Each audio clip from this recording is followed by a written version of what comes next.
அன்பு மாணவர்களே, அன்பு பேராசிரியர் பெருமக்களே, எனக்கு நெருக்கமாக இருக்கிற நண்பர்களே, உங்கள் அத்தனை அன்பு உள்ளங்களுக்கும் செல்லபாலுவின் செல்லமான வணக்கங்கள்.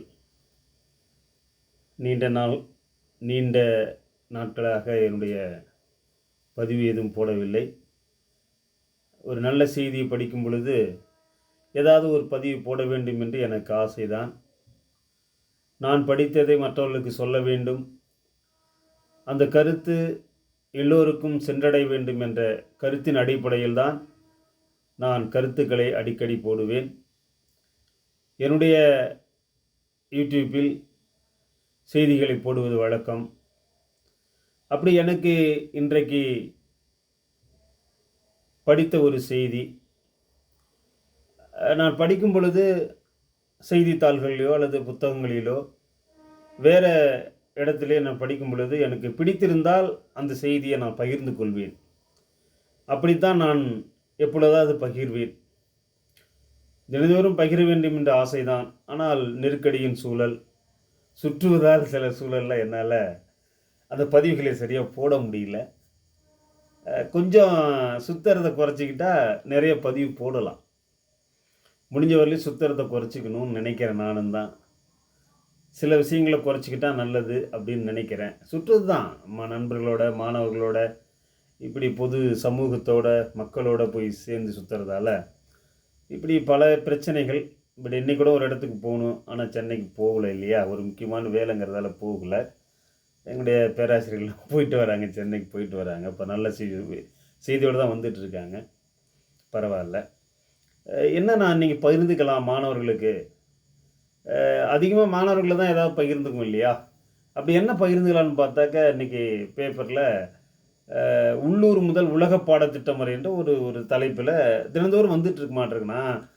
அதை நான் சரியாக கவனிக்கலை. அப்படி இன்றைக்கி யதார்த்தமாக நான் சரி இன்றைக்கி ஃப்ரீயாக கொஞ்சம் இருந்தேன்னா ஒரு 5 மணிக்கு மேலே கொஞ்சம் சும்மா இருந்தேன். சும்மா இருக்கும் பொழுது எப்பொழுதும் பேப்பரை இந்த தாள்களை பிரட்டுவது வழக்கமாக வச்சுருக்கிறேன். படிப்பது, நேசிப்பது, இப்போ நேசித்து படிக்கிறது தான். இப்போ ஒரு இதை நேசிக்கிறோம், படிக்கிறோம் அப்படின்னா அந்த செய்திகளை சொல்வது தான். அப்போ அந்த அடிப்படையில் பேசக்கூடிய ஒரு செய்தியாகத்தான் வரேன். அடிக்கடி இடையில் ஃபோன் வருது, அது வேறு ஒன்றும் கிடையாது. அந்த மாதிரி ஒரு சூழலில் என்ன சொல்வது அப்படிங்கிறது ஒரு செய்தியாக இன்றைக்கி அந்த என்ன பாடத்திட்டம், உலக உள்ளூர் முதல் உலக பாடத்திட்டம் வரை என்ன செய்தி அப்படின்னு பார்த்தீங்கன்னா, ஒரு கட்டுரையாளர், அதாவது லியோன் பவுச்சர் அப்படின்ற ஒரு கல்வியாளர், அவர் ஒரு எழுத்தாளர்னு வச்சிங்களேன். அவரை பற்றி நமக்கு சரியாக தெரியல, ஆனால் அவனுக்கு படித்தேன். அவ்வளோ அருமையான செய்திகளை சொல்லியிருந்தார்.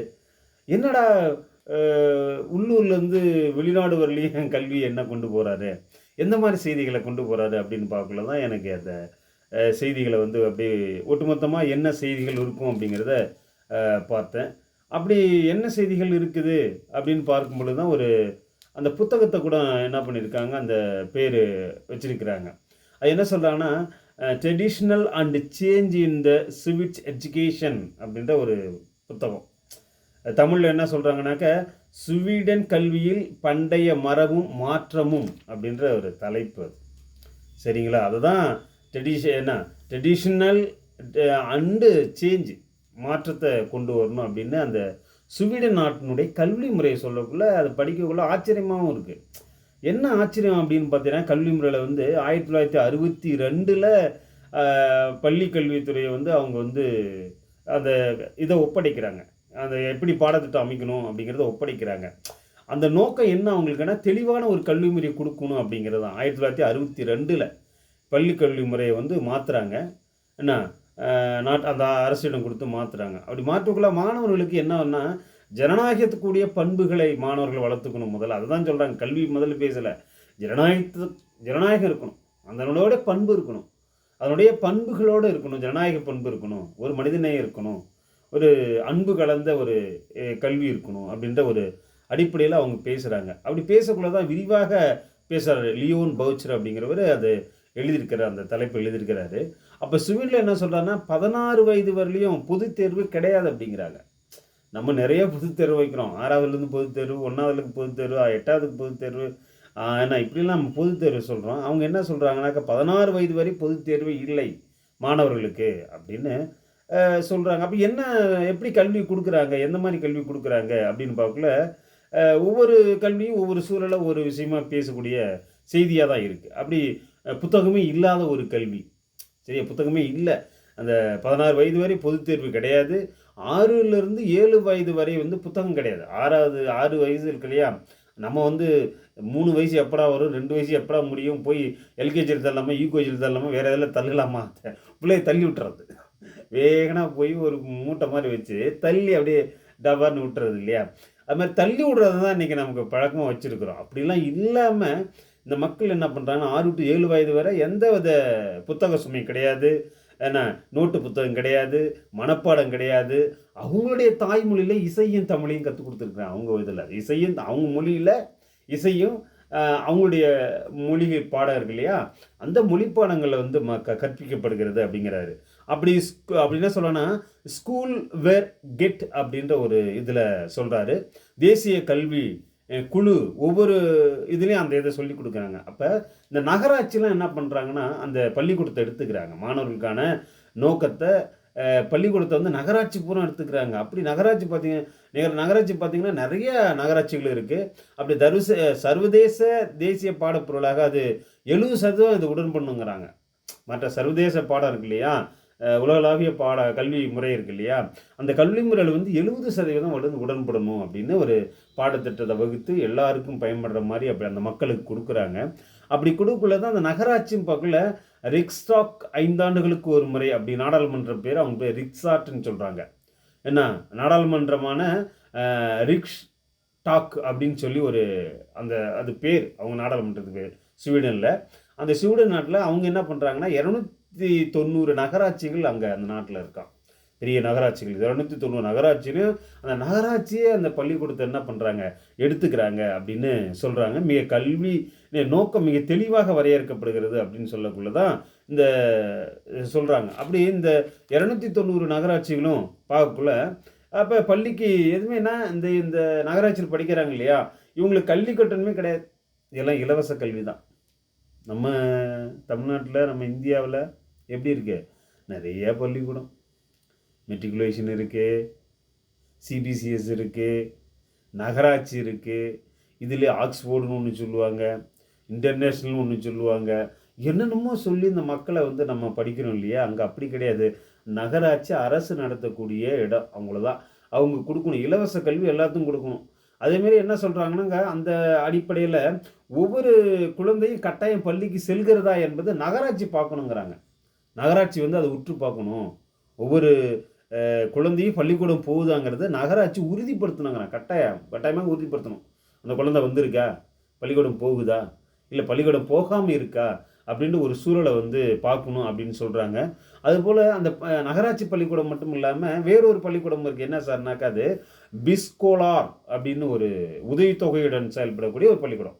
பிஸ்கோலார் அப்படின்னு ஒரு உதவித்தொகை இருக்கு இல்லையா, அதனோட சேர்ந்து நம்ம எய்டடுன்னு சொல்கிறோம் இல்லையா, அதுபோல் இங்கே எய்டடு ஸ்கூலு எய்டடு காலேஜ்னு சொல்கிறோம் இல்லையா ஆங்கிலத்தில், அதுபோல் ஒரு பள்ளிக்கூடம் அங்கே இருக்குது. அந்த பள்ளிக்கூடத்தில் யார் சார் இருப்பாங்க அப்படின்னாக்க புலம்பெயர் தொழிலாளர்கள், அவர்கள் தான் அதிகம் படிப்பாங்களாம். புலம்பெயர் தொழிலாளர்கள் வேறு இடத்துலேருந்து வராங்களே, வேறு நாட்டில் இருந்து வேறு மாநிலத்திலேருந்துலாம் வராங்க இல்லையா, புலம்பெயர்ந்த அந்த தொழிலாளர்கள் வந்து அந்த என்ன பிஸ்கோலார் அப்படின்ற ஒரு அந்த அந்த உதவித்தொகையுடன் கூடிய பள்ளிக்கூடத்தில் தான் படிப்பாங்களா. இல்லை அங்கேயும் என்னன்னாக்க அங்கேயும் இலவச கல்வி தான். அவங்களுக்கும் என்னது இலவசமான கல்வி தான் கொடுக்குறாங்க. படிக்கும் பொழுது கட்டணம் எதுவுமே கிடையாது. நகராட்சியிலும் கிடையாது, இந்த புலம்பெயர்ந்த பள்ளிக்கூடத்துலேயும் கிடையாது அப்படின்னு சொல்கிறாங்க. சரி சார், எப்படி தான் இவங்க வளர்கிறாங்க, எப்படி கல்வி திட்டம் இவங்களுக்கு சூப்பராக இருக்குது, எப்படி அருமையாக இருக்குது, அட்டகாசமாக இருக்குது, எப்படி இந்த மக்கள் முன்னுக்கு வராங்க, பொருளாதாரத்தில் எப்படி முன்னுக்கு வராங்க, கல்வியில் எப்படி முன்னுக்கு வராங்க அப்படின்னு பார்த்தீங்கன்னாக்க இவங்க ஆய்வு செயல் திட்டங்கள் எங்கே வகுக்கிறாங்கனாக்க 6வது வகுப்பில் தான் ஆய்வு செயல் திட்டமே வகுக்கிறாங்க. 6வது வகுப்பில் என்ன சொல்கிறாங்கனாக்க ஆய்வுக்கான செயல் திட்டங்கள், பயிற்சிகள், தொழில் வழிகாட்டிகள் அப்படிங்கிறான். இந்த மாதிரி 6வதுல வந்து அது ஒரு அறிமுகம் மாதிரி சொல்கிறாங்க. அறிமுகப்படுத்தக்கூடிய ஒரு செய்தியை பேசுகிறாங்க. அப்போ என்ன ஆய்வு என்ன செய்யலாம், என்ன தொழில் செய்யலாம், எந்த மாதிரியான செயல்பாடுகள் இருக்கலாம் அப்படின்னு ஒரு இந்த ஸ்வீடனில் வந்து கல்வி திட்டத்தை சொல்கிறாங்க அப்படின்னு பேசுகிறாங்க. அதுமாதிரி பாலின பாகுபாடு அங்கே கிடையாது. ஆண் பெண் எல்லாம் சமம் தான், ஈக்குவல் தான், ஆளாக ஈக்குவல் அவ்வளோதான். சரியா? இதில் ஆண் வேறு பெண் வேறு அப்படிலாம் கிடையாது. நம்மகிட்டலாம் வேறு மாதிரியான ஒரு சிஸ்டம்லாம் திடீர்னு இருக்கும். வேறு மாதிரி சொற்கள்லாம் கையாளுவாங்க இல்லையா? அதெல்லாம் இல்லாத பாலின பாகுபாடு இல்லாமல் சமமான கல்வியும் கொடுக்குறாங்க. சமமாக எல்லாத்தையும் பார்க்கக்கூடிய அந்த பக்குவம் இருக்கு இல்லையா? அதெல்லாம் பாரதியும் சொன்னார், எல்லாருக்கும் கல்வி வேணும். பாரதி சொல்லியிருக்காரு, பாரதிதாசன் சொல்லியிருக்கிறாரு. ஏன்னா சமமான கற்பு வேணும்னு சொல்லியிருக்கிறாங்க. நம்ம மக்கள்லாம் சொல்லியிருக்கிறாங்க. சமமான கல்வியும் சொல்லியிருக்காங்க. அனைவருக்கும் கல்விங்கிறாங்க இல்லையா? அதுபோல் பார்த்தீங்கன்னாக்கா என்னது, அம்பேத்கர் கூட என்ன பண்ணார், எல்லாத்துக்கும் கல்வி சமமாக கொடுக்கணும் அப்படின்னு தான் அம்பேத்கர் கூட சொல்கிறாரு. அதுபோல தான் எல்லாருமே என்ன பண்ணியிருக்காங்க, சொல்லியிருக்காங்க. ஸ்வீடன்லாம் இன்னும் என்ன சிறப்பு அப்படின்னா, நம்ம ஊரில் வாத்தியார்னா ஒரு மேலே கீழே பார்க்குமா, வாத்தியார் என்ன வாத்தியார், இவர் தமிழ் வாத்தியாரா, ஒரு தமிழையாவா, இவர் யார், இவர் ஆங்கிலமா, இவர் மேக்ஸா, இவர் கணக்கா, ஏன்னா இவர் வந்து தாவரவியலா, இவர் விலங்கியலா, இப்படி பார்க்கக்கூடிய பார்வைலாம் இருக்கு இல்லையா? இதுலேயே தமிழையாவா அப்படின்னு சொல்கிறாங்க இல்லையா? இப்போ அந்த மாதிரி இல்லாமல் இங்கே ஆசிரியர்கள்னா ஒரு பார்வை வேறு மாதிரியான ஒரு பார்வை இருக்குது. அரசுகிட்ட நம்ம என்ன தான் கேட்டாலும் எது தான் கேட்டாலும் என்ன கிடைக்கல, எதுவுமே கிடைக்காது தான் நம்மளும் தவிச்சிட்டு இருக்கோம். ரொம்ப இடர்பாட்டில், ரொம்ப நெருக்கடியில் தான் அரசு எல்லாம் நம்ம செயல்படுத்திகிட்டு இருக்கு. ஏன்னா கல்வியை வந்து சரியாக கொடுக்குதா அப்படின்லாம் சொல்ல முடியாது. இப்போ இதெல்லாம் பார்க்கல என்னடா நம்ம யோசிக்க வேண்டியதாக இருக்குது. எல்லா பல்கலைக்கழகமும் நீங்கள் என்ன நிலைமையில் இருக்குன்னு உங்களுக்கே தெரியும். நான் சொல்லித்தான் உங்களுக்கு தெரியும்னு கிடையாது. என்ன எந்த சூழலில் எல்லா பல்கலைக்கழகம் கல்லூரிகள்லாம் எப்படி இருக்குது, அவங்களுக்கு சம்பளங்கள் எப்படி வழங்கப்படுகிறது, 7th பேலாம் எப்படி அறிவு, அங்கெல்லாம் நான் வாங்கவே இல்லைன்னு வச்சிங்களேன், அது விடுங்க, அதெல்லாம் பேசக்கூடாதுங்க. இது அப்போ ஏன் இதை சொல்ல வரேனாக்கா, எங்களுக்கு எதையும் வாங்க முடியல, வாங்க முடியாமல் ஒவ்வொரு இதையும் அலைகிறோம். ஏன்னா பேராசிரியர் வாங்குவதற்கு சண்டை போட வேண்டியதாக இருக்குது, பேராசிரியர் வாங்குவதற்கு போராட வேண்டியதாக இருக்குது, என்னென்னமோ போராட்டங்கள்லாம், உள்ளூர் போராட்டம், சங்கிலி போராட்டம், இப்படி எல்லாம் என்னது அனைத்து கட்சி கூட்டம்லாம் பண்ணியிருக்குன்னு வச்சிங்களேன். ஆனால் இங்கே என்ன ஏன் இதை சொல்ல வரேன்னா, இங்கே போராடி வாங்க முடியல, ஆனால் போராடினாலும் அவ்வளோ சீக்கிரம் கிடைக்கல. ஆனால் அங்கே ஸ்வீடனில் பார்த்தீங்கன்னாக்க ஆசிரியர்களுக்கு அதிகபட்ச உச்சபட்ச மரியாதை எப்படி இருக்கு பாரியா? உச்சபட்ச மரியாதை, உச்சம். ஆசிரியர்களுக்கு அவ்வளோ மதிப்பு தருவாங்களாம். ஆசிரியர்களுக்கு நல்ல சம்பளம், அவங்களுக்கு குறைய வைக்கக்கூடாது. குறை வைச்சா சிக்கல் தானே. குறை வைக்காதுன்னு என்ன பண்ணுவோம், எல்லா வசதி வாய்ப்பும் அவங்களுக்கு கிடைக்குது, அரசு செஞ்சு கொடுக்குது. அவன் ஏன் லஞ்சம் வாங்கணும், அவன் ஏன் கைவிட்டு வாங்கணும், அவன் தான் சிக்கல் வரணும். அப்போ பார்த்தீங்களா, அப்போ ஆசிரியர்கள்லாம் என்ன பண்ண, ஆசிரியர் அதை எங்கள் ஆசிரியர்கள்லாம் தங்கமான ஆசிரியர்கள் நாங்களா, அதை அந்த பேசல, பொதுவாக சொல்கிறேன். பொதுவாகவே எந்த அரசு அலுவலர்களுக்கோ அல்லது ஆசிரியர்களுக்கோ அல்லது ஊழியர்களுக்கோ அவங்களுக்கு நிறைவாக சம்பளத்தை கொடுத்துடணும். அவங்க பணி நல்லா செய்கிறாங்களா, சிறப்பாக செய்கிறாங்களா, அதை பார்க்கணும். அது என்னென்னா, அதனால் ஆசிரியர்களுக்கு அவ்வளோ ஸ்வீடனில் அதிகபட்ச ஊதியம் பெறுகிறவர்களே அவர் தான், ஆசிரியர்கள் தான். அவங்களுக்கு இன்டர்வியூலாம் கடுமையாக வைப்பாங்களாம். அது முதுகலை படித்தா மட்டும்தான் அவங்களுக்கு வேலை, ஆசிரியர் வேலை, இல்லைனா கிடையாது. டீச்சர் ட்ரைனிங்கோ, நம்ம டீச்சர் ட்ரைனிங்கிறோம், பிஏ தமிழுங்கிறோம், பிஎடுங்க, அதெல்லாம் கிடையாது. முதுகலை படிச்சிருக்கணும் எதாக இருந்தாலும். அது மாஸ்டர் டிகிரி இல்லையா, சயின்ஸாக இருந்தாலும், அறிவியலாக இருந்தாலும், கலையாக இருந்தாலும் முதுகலை படித்தா மட்டும்தான், கடினமான நேர்முக தேர்வு வச்சு தான் எடுப்பாங்க. அப்போ நல்ல கல்வியாக தானே இருக்குது. சரியா?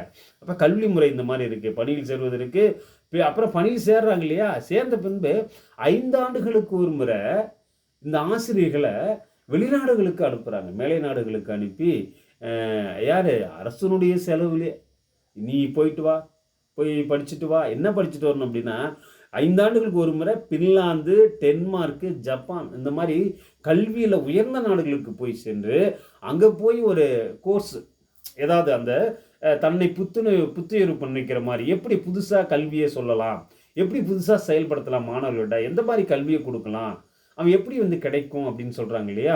இப்போ அந்த மாதிரியான ஒரு செயல் திட்டங்களுக்கு வெளிநாடுகளுக்கு அனுப்பி படிக்க வைக்கிற செலவு, அரசு செலவுலேயே படிக்க வைக்கிறாங்க, புரியுதுங்களா. இப்போ அந்த மாதிரி செலவில் சென்று வருகிற இவருடைய இதாக இருக்குது. அப்போ முடிஞ்சவரையிலையும் ஓய்வு பெறதுக்கு முன்னாடியே ஒரு 3-4 முறை போயிட்டு வந்துடுவாங்களா வெளிநாடு, அரசு செலவுலேயே போயிட்டு வருவாங்க இல்லையா. நம்ம செலவுக்கு போகிறதுக்கு இங்கே 1002 கடிதம்னா கூட அவ்வளோ சீக்கிரம் தரமாட்டுக்கிறாங்க. சரி, அதெல்லாம் ஏன் நம்ம பேசிக்கிட்டு, சரிங்களா. அதனால் அந்த மாதிரி ஒரு இது இருக்குது. வருடாந்திர நிதிநிலை அறிக்கையில் 7-8% வரையிலும் என்ன பண்ணுறாங்க, 7-8% கல்விக்காக நிதி ஒதுக்குறாங்க. ஒதுக்கி அந்த மக்களுக்கான இது செய்கிறாங்க. அதுமாதிரி நகராட்சியில் நூலகம், கருவிகள் இதெல்லாம் வந்து போட்டி போட்டுட்டு வாங்குறாங்க அப்படின்னு சொல்கிறாங்க.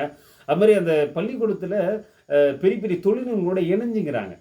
பெரிய பெரிய நிறுவனத்தோடு இணைஞ்சு வேலை வாய்ப்பையும் சரி, கல்வியும் சரி ஒரு சேர செயல்படுத்திட்டுருக்குள்ள, தொழிற்கல்வியும் செயல்படுத்திட்டுருக்குள்ள, அப்போ என்ன பண்ணுறாங்க, படித்து முடிக்கிறதுக்குள்ளே அந்த மக்களுக்கு வேலை கிடைத்து விடுகிறது. நம்ம படித்து முடிச்சுட்டு வேலை கிடைக்கலன்னு நம்மளால சுற்றிட்டு இருக்க முடியாது, அது மாதிரிலாம் கிடையாது. அங்கே படித்து முடித்த உடனே வேலை, உடனே படிக்கிறதுக்குள்ளேயே வேலை கிடைச்சோன்னா அவங்க முடிச்சிடுவாங்க.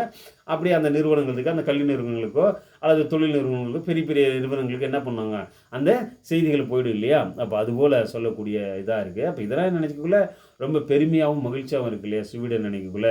ஏன்னா அப்போ நம்ம நாடு வந்து அது மாதிரி கல்வியில் வரணும், சமமான கல்வி கிடைக்கணும், அப்படி தானே பேசுகிறோம் நம்ம. இங்கெல்லாம் சிக்கல்லாம் இருக்குல்ல.